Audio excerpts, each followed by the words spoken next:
ان کی شریعتوں میں بھی عبادت کرنا تھا، نمازیں پڑھنا تھا ان کی شریعت میں بھی۔ الگ الگ ٹائپ کی نمازیں ہیں، اس کی تفصیل کتابوں میں موجود نہیں ہے، مگر نماز پڑھنے کے لیے ان نبیوں کی امتوں کو حکم یہ تھا کہ آپ کہاں پر بھی نماز نہیں پڑھ سکتے۔ نماز پڑھنے کے لیے کہیں پر مسجد بنا لینا ضروری ہے، 4 دیواری بنا کر اس کا نام اللہ کا گھر مسجد رکھ دینا، تبھی جا کر وہ امتی نماز پڑھ سکتی ہے۔ اس کے اندر آپ گھر میں نماز پڑھنا چاہیں ان امتوں کے لیے جائز نہیں تھا۔ کہیں جنگل میں چلے گئے، سفر میں نماز پڑھنا چاہے، وقت آ گیا نماز نہیں پڑھ سکتے۔ وجہ کیا ہے؟ وجہ یہ ہے کہ اللہ تبارک و تعالیٰ نے اس امت سے پہلی امتوں پر ساری زمین کو ناپاک کر دیا تھا۔ جب ناپاک زمین ہے تو اس زمین کے اوپر نماز پڑھے نماز نہیں ہوتی۔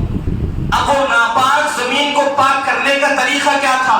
4 دیواری بنا لینا اور ان دیواروں کو، اس عمارت کو مسجد کا نام رکھ دینا، تو وہ جگہ پاک ہو جاتی، اس کے بعد وہاں پر نماز بھی جائز ہو جاتی۔ تو یہ پچھلی شریعت میں تھا، غور سے سنیں تب جا کر بات سمجھ میں آتی۔ اس کے بعد وقت گزرتا گیا، حضرت نوح علیہ السلام کے زمانے میں طوفان آ جاتا ہے، پانی کے ذریعے اللہ تعالیٰ ساری زمین کو غسل دے دیتا ہے، ساری زمین کے اوپر پانی آ جاتا ہے۔ الغرض پانی کے ذریعے زمین کو غسل بھی دیا جاتا ہے، تب بھی زمین پاک نہیں ہوتی، تب بھی اس زمین کے اوپر ہر جگہ نماز نہیں پڑھ سکتے۔